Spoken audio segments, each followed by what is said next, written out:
Hi, this is Ed, and as you can see, our very special guest today is Tamara Dykes, and a global mobility leader. She's based in Canada, in the Ontario area. And Tamara, welcome to the Thank you. Global TV talk show. This is Dr. Ken Lloyd in the background there, and I have shared your slide with Ken, and here we are again. So I understand that you grew up in a remote, I'm going to read this, remote lakeside resort in central Ontario, and That's correct. you That's developed correct. a passion for people, a people person, and that wound up being a pathway for you into global mobility It did. It helping others find solutions to what could be a traumatic and traumatic yes. experience. So tell us a little bit about growing up in a remote area and then going to work in a large company environment with people coming across borders and going across Yeah, borders. sure. So as I said, I grew up in a remote location in central Ontario. It was basically tourism. My parents owned a Campton Cottage resort. So pretty much from the age of 6, I was meeting people from coming from the States, from around the world, all over Canada coming. And, you would take them down to their campsites and you would talk to them. So I learned to sort of socialize and, meet people from all over the world. And this is sort of where my love of, talking and people and getting to know people and people moving around. So I kind of came already with that sort of ability to talk to anybody about anything from anywhere. And then I went to school, actually. I started out in legal.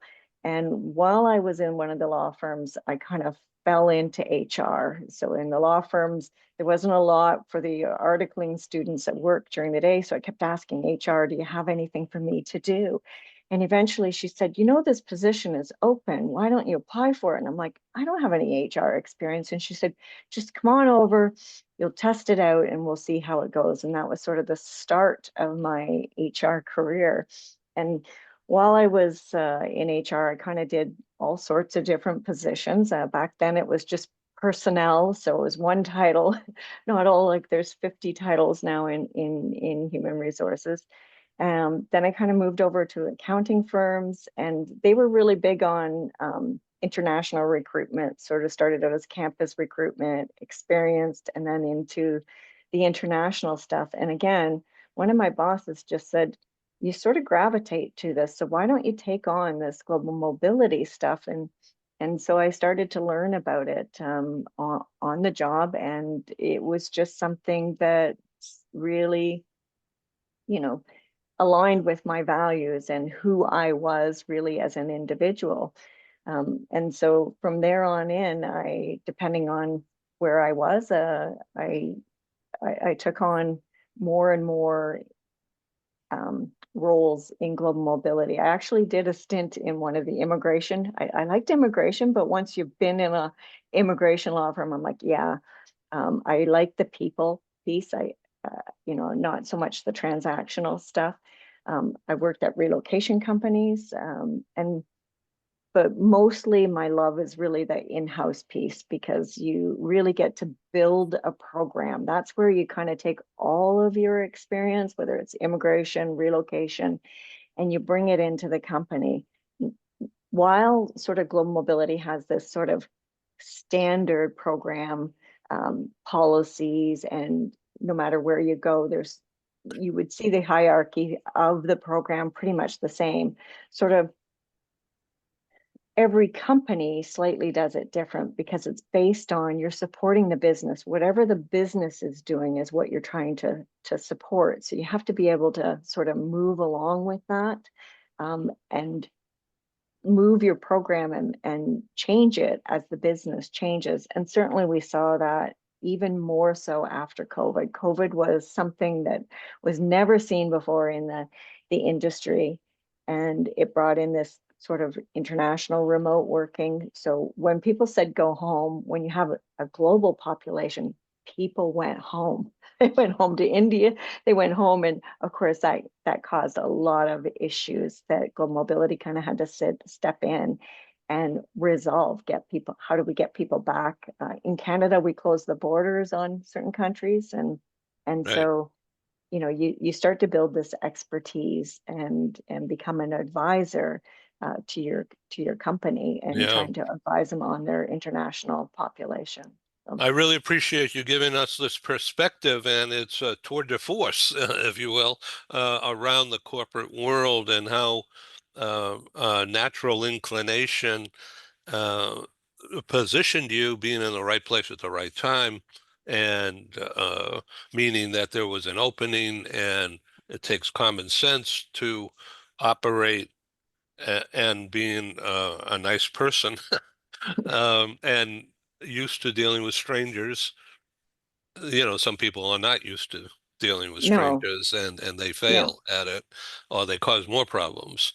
So yeah, you found yourself in being a helper and a doer, yes, because there's a lot of transactions that happen within the business of mobility, and yet you have to know not only what but how. And that yes, that takes practice, hands-on practice, and then you get really good at it, and nobody else in the company knows what to do, and so you yes, become a go-to resource, not just absolutely, there's Tamara down the hall. You were absolutely, a member of the team, and the more you share that expertise and how much money can be saved by doing it right the first time, these things, you become a cash manager, yes, an absolutely, executive of that process, which can derail uh, the best laid plans. yeah. Ken, why don't you jump in here and give us your take so far? To this point, to hear what Tamara has said about her growing up years all the way into what she's doing now, I really think it's wonderful when people can take their interests, their passions, their abilities, what they truly enjoy, and bring them into a career. It just makes for such a wonderful path for people to be on, and then to continue the growth with it. I mean, I see you as a happy little girl, and you were doing a lot of people related stuff then internationally as they would come up to your parents' cottage. Was that the word that you used? Yeah, it was a Campton Resort Cottage resort. Yeah, to their resort. You would chat with them, you'd help them, you'd show them around. It's just part of your natural. It sounds like it's part of your DNA. And here I you think are so. in a field where you get to utilize that and continue to grow. I think it's a wonderful match. That focus that you have on people that underlies so much of what you've expressed is so important, and even more so today, particularly with the younger generations. They want that individual focus and understanding to be people oriented and not so much transactional, but to really focus on them and Agree. their motivations and interests and what they want. And that's just a gift that you bring to this whole area of global mobility. I'm sure it contributes to your great success and reputation, frankly, all the bridges that you've built to this point. So Yes. let's go to the next slide, if you will. The and I want to, before we get into detail here, the industry is changing.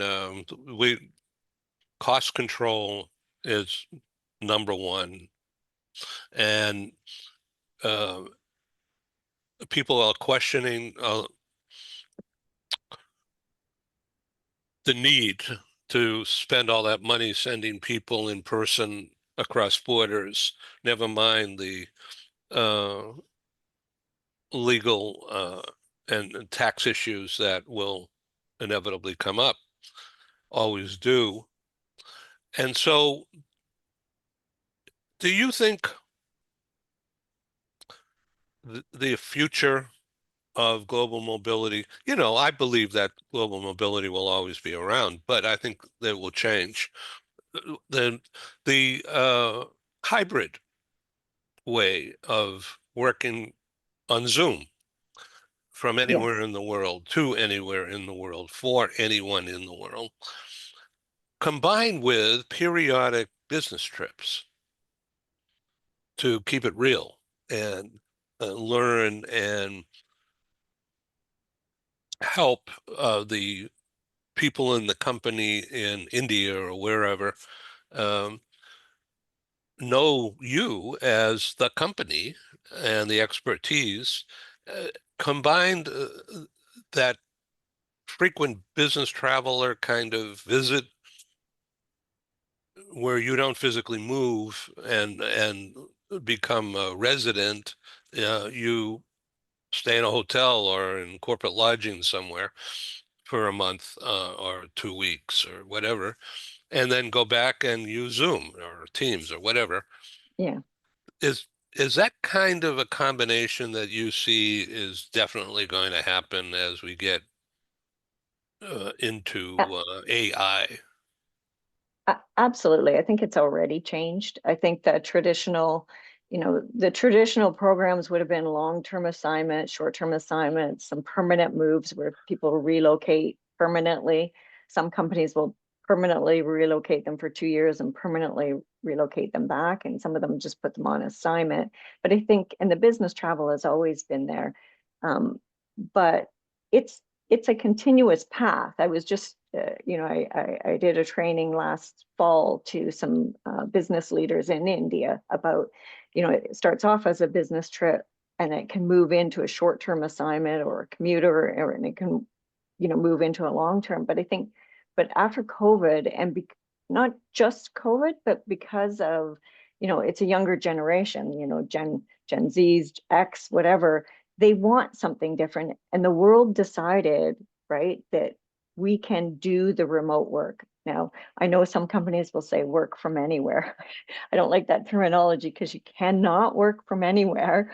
There's a lot of rules and compliance, and that's what keeps me employed, is that compliance thing. But I think every company has a risk threshold. Your right to work or your immigration is it should be a showstopper. You should not allow any of your employees to work unless they have the right to work. The tax, always a complicated piece, but I think that companies, they pick a threshold, a risk threshold, as to, how many days will they allow before they start to get into whether they're going to be compliant on the tax front. But I think younger generations, which is probably 60% of big companies now, they don't want those long-term assignments. They don't even want long-term employment. They're in for a couple of years. They want to move through their career faster, and that they want those opportunities to work 30 days here, 30 days there. And the way they view work, right? Modern work, I think, is what they're calling it these days. It's different. So I think mobility programs have to align to that. Businesses have to align to that. So there's more commuters, more business trips that move into something different. And this international remote work where you go, say, if you were from India, you go home for a month, you add on your bit of your vacation, but you don't, you need that requirement to be there for a longer term, and the company's supporting, not financially, but they're giving you the opportunity, and it turns out to be a win-win from both sides. So Are I you, think it's yeah, changing. thank you. Thank you very much for that. So I want to help you tell the audience out there who will be watching this later today, starting later today, and then every day, 365, 724, free access around the world. So people will receive this through my broadcasting distribution pattern using my YouTube channel is the anchor, and our website, globalbusinessnews.net, which already gets a lot of hits anyway. But the LinkedIn connection is huge and Yes, pervasive. And all sure the is. others like Spotify and, Instagram, they're out there, but they don't have the weight or the believability the longevity and the quality that LinkedIn has, put it that way. And the accessibility via YouTube is a no-brainer. So I'm giving you all this build up here so that you understand how you could use this occasion. And let me throw out some off the wall questions, okay? I have read what you have sent me, and uh, I have been involved as on the periphery as a media guy, public Yeah. relations agency for 50 years almost, but I've never done the work that you have just spoken about, and I don't want to do it. I want to be in the role that I'm in, and that has worked pretty good, even through COVID, because COVID crashed my live conference training business, and I needed to learn how to be happy and pleasant in front of this little green light I'm looking at right now. And that's what I teach now as well. Great. How to become friends with the green light. The green light can be, and this is not just to you, but to the audience who are listening and watching, your best friend, or it could be your executioner, and it's up to you. Yes. And you need to be ready to learn new things, upskill, reskill, and media presence, and how to look, how to behave when you're on camera, critical, because people will jump off, especially if they're younger people. They're not going to put up with anything that isn't easy and comfortable That's and true. it and informative. So now, how would you like to address the following question? I'm going to set it up. Companies that have a mobility program are usually managed or run by people who have been around a long time. And yet the world of mobility is changing. And a lot of people who are within that age group and that bracket that I just talked about, they don't know what to do with younger people. And there's like a mismatch. And there's like uh, blocks and round balls, but they don't fit into any slots and they don't know what to do. You have the expertise, as you've just distributed onto this Yeah. program clearly with your slides and what we're about to see, and the critical thinking that you have exhibited very clearly, succinctly in the last few minutes about what's required. And I'd like you to go a little bit deeper into that now, because the kind of position that you're looking for is to be a consultant to companies Yes. that don't know how to transition into the new world of mobility. Did I say Correct. that right? Yes. Oh, Yes. okay. That's Take correct. take it from here. How would you like to tell the audience out there? And again, it's not just today, it's 3 months from now. Yeah. How would you like to tell that audience, many of whom will be in the mobility industry and in corporate roles as well as services, what you can do for them? Sure. Sure. No, thank you. I'll change over to a slide here, and I just want to say you always have to be learning, right? And so I've spent my whole career doing, learning, doing, and obviously now is a time with, like you said, LinkedIn and social media and all of that. There's there's some new skills to be learned for communicating. But I feel at this point in my career, what I'm looking to do is to take all of that experience and go into companies and explain to them how life has shifted over, and for them to revamp realign their global mobility programs from what it used to be traditionally into what it can be. And so I think this is an exciting time. I think while I think the initial from the global mobility industry was like, oh no, what now? I think that there is a positive. There is AI and machine learning coming in, and I think I've talked to different people in different companies. They're trying to bring it in, but I don't, chat boxes. Some larger companies that have big client bases and have the money can afford to bring some stuff in. And I think that what I'd like to do is to get into these companies and help them realign their mobility programs so that it helps retain their employees, attracts new employees, the younger ones, and aligns to their business needs and remains agile and scalable so that they can that the program is no longer stat but moves along with the business. And the other piece that I think that is really, really critical is mobility used to sit and just do the transactional work as well as the advisory, but now there's this a stronger advisory piece, and to advise, you have to be at the table. You're showing your book. I'm showing Ken's book. I'm going to ask him Okay. to talk about it in just a minute. It's called Performance Appraisals and Oh, Phrases for Dummies. And okay. so, I'm gonna have to read this, Ken.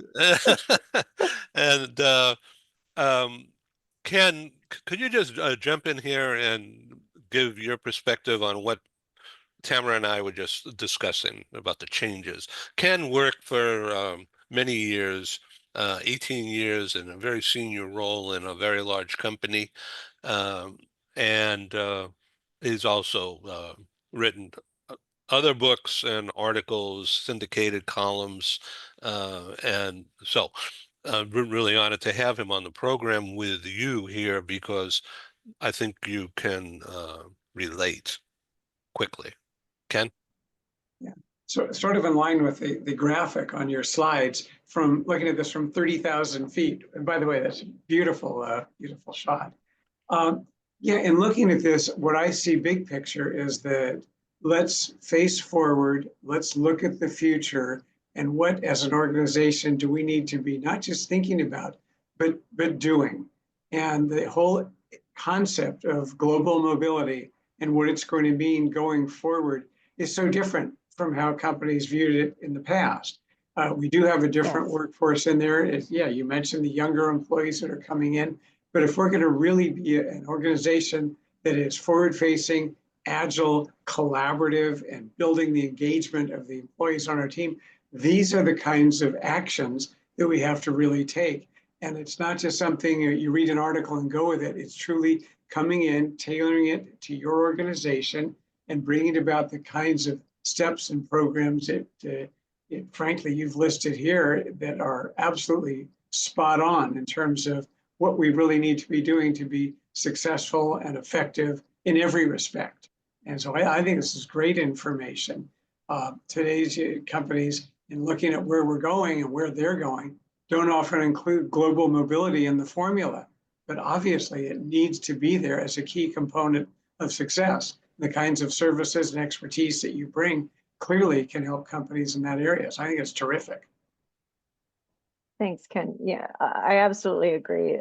I think, the tailoring it to each company is huge, and you have to be agile and you have to kind of have that experience. I think there's definitely an opportunity for the younger generation to come in here, and I get excited when I see new people come in and they want to learn these skills, and they come from all sorts of different areas, whether it's compensation or tax or recruitment, or HR, some from the business. I think it collectively, it brings all this skill set, and it's not about hierarchy, it's about collaboration. And it's everybody coming in and trying to advise the business and see the future and help companies really see the value of mobility. There will always be, can you fill out that immigration application and what are the taxes, but it's that bigger picture about how do you get your people out there faster, how do you keep the costs down, but make it an amazing experience for your employees, as well as helping the business grow. So I'd like to ask you, Tamara, to zero in on points number 3 and 4. And before you do that, why don't you just type in the chat, send Ken your contact details, and exchange while we have this minute here. So item 3 is a stakeholder thing. And Yes. you know this from experience that only now, recently now, in some companies it's been okay already there where you had a seat at the table. The value of knowing what mobility actually does for a company's strategic talent development plan and bringing you in early, not at the end. Yes. Yeah, and that is in line with 4, which is talent development and what I call total care, and not a duty to care, it's just total care. of There's an asset there, human asset. Are you going to waste it or are you going to develop it? And you Exactly. help them do that. Exactly. And sometimes company takes a while to get to know. So the seat at the table, I think it's starting to open up. That's not just in HR, right? So what part of that seat at the table is sitting with talent acquisition. What is their recruitment strategy? Do they understand the nuances of hiring foreign nationals or moving, and whether a role is, I can say it could be the best person with lots of skill, but if part of their role is that they got to go out to clients and they need to do short-term assignments or business trips, but for some particular reason they can't go out into these countries, then that impacts the business. So you got to let talent acquisition, you got to educate them there, right, as to what to look for when there's a mobile role like that with your resources. It's HR business partners who are making the business plan for the year, whether it's costs or whether it's where they're going to evolve their business. They're gonna do more offshore in India or Philippines or Singapore, and telling them complexities of moving people there or hiring there. And so I think, instead of, like you said, Edwin, in being in the back end of fixing, traditionally we've been, oh, they did something, they didn't include us, and now we have to fix it, right? And so we get called in on the fixing. What we want to do is reverse that and be at the beginning of the discussions so that we can educate them so that they can make better business decisions that are less costly, right? Because prevention is way easier than trying to fix something in the back end. And then the number 4 on your talent, right? I mean, this is a new generation, and people want this. They want new options and they want new ways of working. And so bringing in programs for your employees where they want to come work for you because you're innovative and you're aligned to what they want. I think I have 3 young adults, and so it took me a while to. What do you mean you don't want to to work your until you're 65? What are you saying here? They're not wrong when you start to listen to them. They just have a new way that they want to live their lives. And so I think that it's important for all businesses to align to that, because if you're hiring, Gen Zs and X's, and you want them to stay and you want them to bring in value, then you have to bring in programs that are going to align to what they want personally in their life. So in that regard, we're looking at number 5, predictive analytics. In other words, from my view, rather than a scientific view, from my view, that means that the person that is on assignment, whether it's hybrid or placed overseas, doesn't matter. But coaching along the way, mentoring, coaching, uh, keeps a communication flow between the assignee and the office, the company, what talents this guy or gal is developing, where they need help, or Yes. coaching, or next step, or whatever.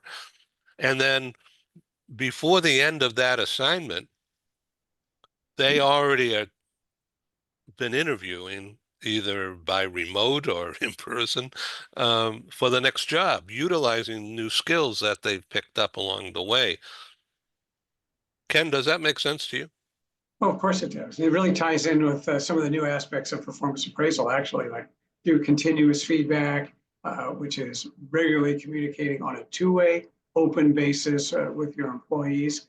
But I also like, from the bigger picture standpoint, the notion that we're not doing this on an ad hoc basis. All of a sudden, oh my gosh, international situation opened up. Let's form a task force. Let's get it, as opposed to an ongoing global mobility, cross-functional, cross-departmental council that's ongoing, and we're looking at it.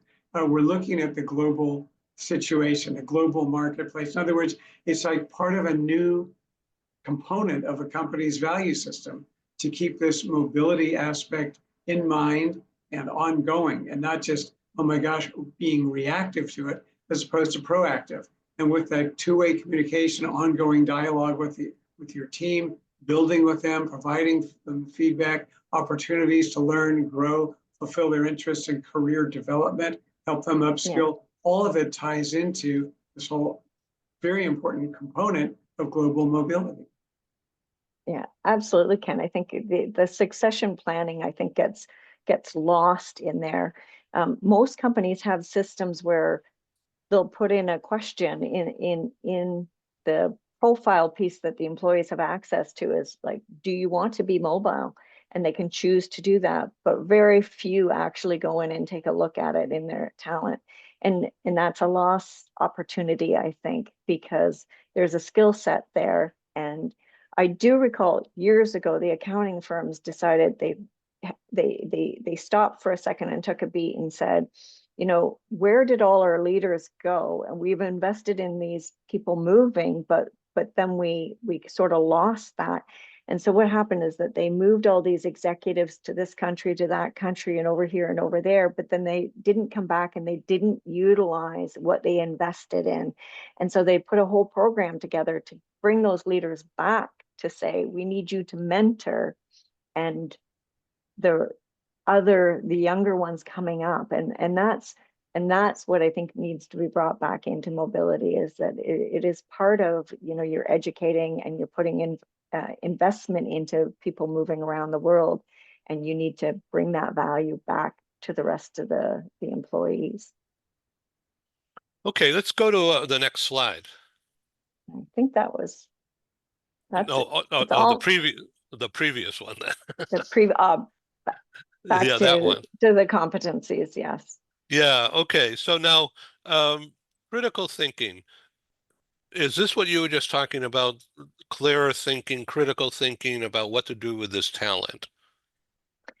Yes, absolutely. I mean, this is, besides the day-to-day, you know, somebody's where they're not supposed to be, or there's, you know, risk and danger, and so mobility has so many different things that come into it that generally, you know, I always view it as international HR. You need to know everything locally that HR knows, but then on a global level, right? And so that the more you do mobility, the more situations that are unusual that you see, that helps you resolve a problem faster, resolve an issue that nobody has seen before because of your experience. And sometimes that's, you know, most of the time it's the team that comes together and they've all seen it. So somebody's in the UK and somebody's in Canada, somebody's in the US, and collaboratively they get together and they resolve this, that critical thinking of how to resolve these issues or avoid these issues. So I think that's a key part of mobility, and I think it's something that you learn along the way from having stuff come up and that you need to resolve fairly quickly. And most of the time they're very complex. So I think, this is a huge mobility thing. I mean, the technical, go to school for, tax or immigration and stuff like that. But I think how you utilize that, is where you start to get into the critical thinking. And then obviously, softer skills on, are you a people person? You're going to find, mobility people are typically the same in that aspect. They have empathy, they're people, they're agile, they're able to, there's no job description. Nobody in mobility is going to say that's not in my job description. Everything's in your job description when you're in mobility. And so, and then the expertise and skills is, getting that global sense, depending on where you're coming from. Are you, do you have a comp background? Do you have a recruitment background, an HR background? And are you in North America, that expertise and honing those skills out? And you might in mobility you've got somebody on your team that is truly just an immigration expert. Somebody else is more HR related or employment law, and somebody else is, more on the policy side and the development side. And so I think these four things sort of cover the main pieces that I consistently see in mobility. And bringing out the best in talent along the way. Ken, please add to that. Yeah, just looking at these four factors, to me, this is what you would look for in a professional global mobility person. You'd want that individual to check each of those boxes. But I think this is also a great outline for a course on those who are interested in pursuing a career in global mobility or moving from perhaps an HR position into a more focused area within HR, which would be global mobility. I think these are the four central components. I think it's just presented so clearly, and this is what you look for. And for a person who wants to learn and grow and develop in this area, here's your roadmap. And here are the key areas for you to pursue. It's terrific. Now, let's talk about taking this info now and get ready to find a new job for Tamara. So how does, now from your view, Ken, how does what would you suggest, step one, step two, to reach the right person to address this? I mean, you can easily say CEO, but maybe there's somebody else, like a business partner or somebody who is a whisperer in the CEO's head, who says there's a talent need, and here's a person who's got these skills. Yeah, I think I would bet Tamara has a tremendous network of individuals with whom she's worked professionally, as well as her social network, which is probably global.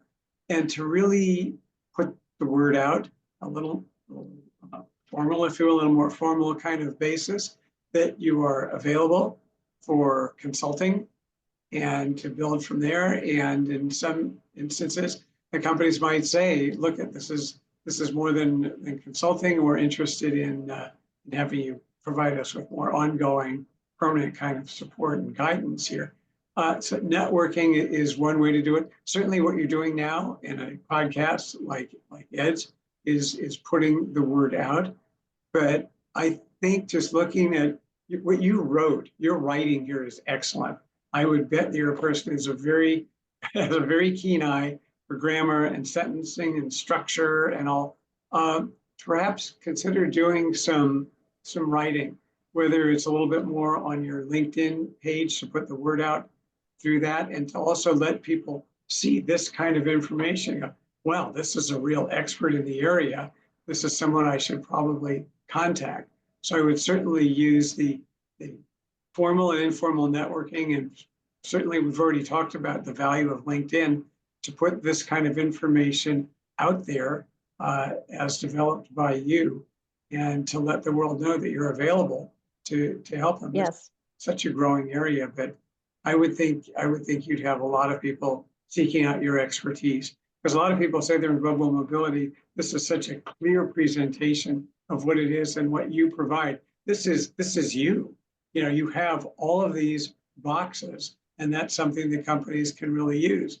So to just focus on putting the word out a little bit more formally and informally would be what I would suggest.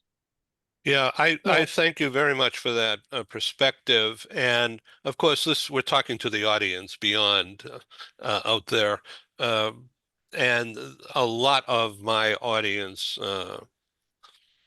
to date are people within the industry, within global mobility functions.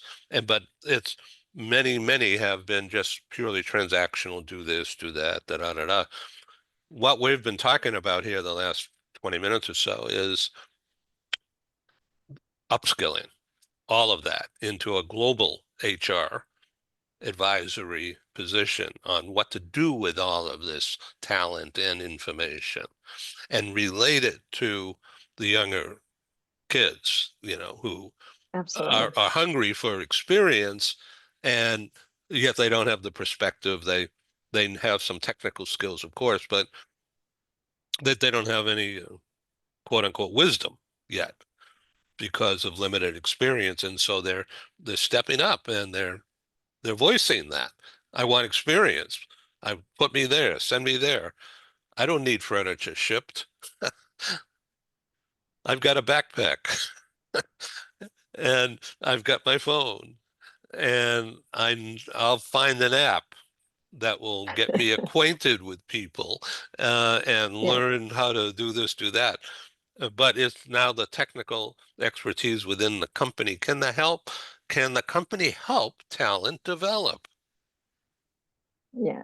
Uh, Edwin, I think that's it. And I think we didn't focus too much on the AI stuff, but absolutely. I mean, I think that's the next sort of evolution in mobility is, how do we put it in the hands, literally, of the younger population? They don't, they're not necessarily always in the office, although there is a push for return to the office. But I think if it's not in your hand, you're not connecting, right? And so apps and virtual assistants and all those sorts of things that are being tested out there in the marketplace right now, they're evolving. There'll be some time. We've just opened the door, but I think there's lots of exciting things. And for me, I just want to go out there and take the experience and sort of marry that with the new technology, the new attitudes, the new, agile mobility that's going to be there. And I think that I can help organizations and individuals learn that. I have been learning the LinkedIn since I've last few months. It's something new for me. I've been a watcher and admirer, but I've got over the last few months to be able to participate in the communication piece, like verbalizing what I know. It's definitely a new skill to learn. I think it's a valuable skill that everybody needs to. It's not enough just to have all this experience. You have to, as Ken said, you have to be able to articulate it on podcasts like this. And so I greatly appreciate you having me today to give me that opportunity. This is new to me, and I'm excited about the future and hopefully do more of this. This has been really good for me too. Um, okay, you can close this um, slide down and we could go to a screen. And what you can do if you would like to is enunciate clearly uh, what your contact information is, email, or how to get in touch with Sure. you?